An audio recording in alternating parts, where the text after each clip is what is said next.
नमस्कार दोस्तों, आप देख रहे हैं डाक गली यूट्यूब चैनल। आज की कहानी में आगे बढ़ने से पहले खौफनाक और डरावनी कहानियां सुनने के लिए चैनल को अभी सब्सक्राइब करें। आज की कहानी राजस्थान के भीलवाड़ा जिले में रहने वाले रतन की है। तो चलिए बढ़ते हैं आज की कहानी की ओर। ये बात तब की है जब मैं सिर्फ 11 साल का था। मेरे पिताजी ने अपने दोस्त की बेटी मीना के साथ मेरी शादी फिक्स कर दी थी। मेरे बड़े भाइयों की शादी भी बचपन में ही हो गई थी और हमारे यहाँ बचपन में शादी होना एक आम बात है। जब मेरी शादी हुई थी तब मेरी उम्र 11 साल की थी और मेरी पत्नी मीना 9 साल की थी। मेरे ससुराल वालों ने शादी के बाद वादा किया कि जब मीना 16 साल की हो जाएगी तब उसे हमारे घर भेज देंगे।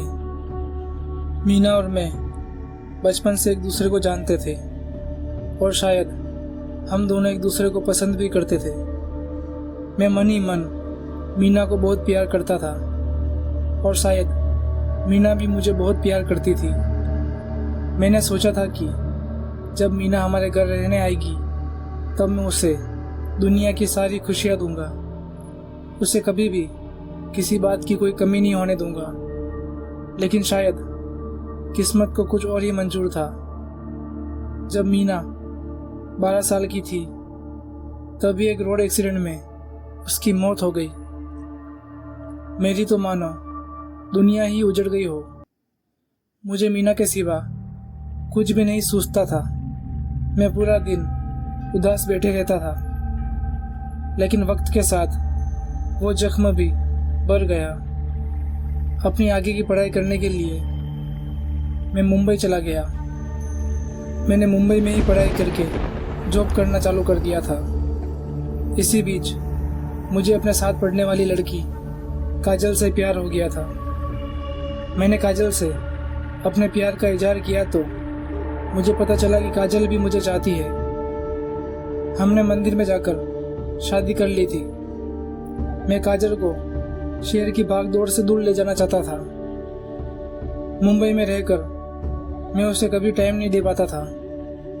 तो मैंने सोचा कि क्यों ना काजल को लेकर अपने गांव चला जाऊं। जब मैंने ये बात काजल को बताई तो वो भी खुश हो गई और तुरंत मान गई। हम अगले ही दिन मुंबई से निकलकर अपने गांव आ गए और गांव के बाहर एक मकान किराए पर ले लिया। गांव के घर में हमारा पहला दिन था। वहाँ का मकान बहुत दिनों से बंद था, इसलिए उस घर की हालत बहुत ही ज़्यादा खराब हो रखी थी। वहाँ पर गंदगी भी बहुत थी। काजल फिक्र कर रही थी कि ये सब वो अकेली कैसे साफ करेगी। मैंने कहा कि मैं कल तक किसी काम वाली को ढूंढकर लेकर आ जाऊंगा। इतना बोलकर मैं बाथरूम में फ्रेश होने चला गया। मैं जब बाथरूम में फ्रेश हो रहा था तब काजल ने मुझे आवाज़ लगाई और मैं बाहर गया। जब मैं बाहर गया तो मैंने देखा कि काजल के साथ में 10-12 साल की एक लड़की खड़ी थी। वो लड़की हमारे घर सफाई का काम मांगने आई थी। उस लड़की का नाम कमला था। काजल और मैं तुरंत मान जाते हैं और उस लड़की को काम पर रख लेते हैं। वो लड़की मुझे लगातार एक नज़र से देखे जा रही थी, जैसे वो मेरे शरीर में घुसना चाहती हो। लेकिन साफ सफाई के लिए किसी को तो काम पर रखना ही था, इसलिए मैंने इस बात पर ज़्यादा ध्यान नहीं दिया। मैंने काजल से कहा कि तुम इसको काम समझा दो, मैं थोड़ी देर में बाजार से ज़रूरी सामान लेकर आता हूँ। इतना बोलकर मैं वहाँ से चला गया। जब मैं 1 घंटे बाद वापस आया तो वहाँ का हाल देखकर मेरे होश ही उड़ गए थे। काजल एक टेबल पर खड़े होकर दुपट्टे से पंखे से लटकने की कोशिश कर रही थी। उसने फंदा गले में फंसाकर नीचे पड़े टेबल को लात मार दी थी। मैं भाग कर गया और काजल को पकड़ लिया और जैसे तैसे उसको नीचे उतारा। काजल को बिल्कुल भी होश नहीं था। वो अजीब आवाज में कुछ बड़बड़ा रही थी। तुम सिर्फ मेरे हो, मैं तुम्हें किसी का नहीं होने दूंगी। यही सब बोलते हुए काजल अब बेहोश हो गई थी। मैंने पानी उसके मुंह पर छिड़का और उसको होश में लाया। वह बहुत कमजोर लग रही थी। ऐसा लग रहा था कि वह बहुत दिनों से बीमार हो। मैंने उसे कुछ नहीं बताया और उसे ऊपर वाले कमरे में ले जाकर सुला दिया। मुझे कुछ समझ नहीं आ रहा था कि यह सब क्या हो गया। मैंने रात का खाना बनाया और काजल को खिलाया। उसकी आंखें अब पूरी तरह से काली पड़ चुकी थी और उसका शरीर बुखार से तप रहा था।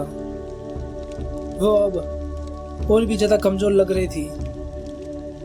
मैंने उसे कहा कि मैं तुम्हारे लिए दवाई लेकर आता हूँ। जब तक मैं ना आऊँ तुम घर का दरवाज़ा मत खोलना। काजल ने हाँ में अपना सिर हिला दिया और मैं बाहर काजल के लिए दवाई लेने चला गया। लगभग मैं आधे घंटे में वापस आ गया था तो मैंने देखा कि घर का दरवाज़ा पूरी तरह से खुला हुआ था, जबकि मैंने तो दरवाज़ा बाहर से लॉक कर दिया था। मैं भागकर घर में गया। वहाँ का हाल देखकर मेरे पैरों तरह से जमीन खिसक गई थी। मैं डर के मारे कांप रहा था। मैंने देखा कि मीना, जिससे मेरी बचपन में शादी हुई थी, वो काजल की छाती पर बैठी हुई थी। मीना मुझे गुस्से में एक नज़र देखी जा रही थी। मुझे समझ नहीं आ रहा था कि मीना यहाँ पर कैसे आ सकती है। वो तो बहुत सालों पहले ही मर चुकी है। काजल जमीन पर पड़ी हुई कांप रही थी। मीना ने गुस्से में कहा कि तुम मुझे धोखा नहीं दे सकते, तुम सिर्फ मेरे हो। तुम अगर मेरे नहीं हो सके तो मैं तुमको किसी का भी नहीं होने दूंगी। मैं इस लड़की को जान से मार दूंगी। मैं मीना के पास जाकर उससे काजल के लिए भीख मांगने लगा। मीना ने कहा कि वादा करो कि तुम सिर्फ मेरे ही रहोगे। काजल की जान बचाने के लिए मैंने मीना की हाँ में हाँ भर दी। मीना अचानक खड़ी हुई और एक छलांग लगा के सीधे काजल के शरीर में घुस गई। मैं काजल को तुरंत वहां से लेकर हॉस्पिटल भागा और वहां से सीधा मुंबई आ गया था। जिस काजल ने आज तक कभी मारवाड़ी सुनी भी नहीं थी, वो अब अच्छी तरह से मारवाड़ी बोलने लगी थी। इस बात को 20 साल बीत चुके हैं और आज भी मैं अपनी 2 पत्नियों के साथ रहता हूँ, काजल का शरीर और मीना की आत्मा। तो दोस्तों, आज की कहानी में बस इतना ही। अगर ये कहानी आपको अच्छी लगी हो तो वीडियो को लाइक करें और चैनल को सब्सक्राइब करें।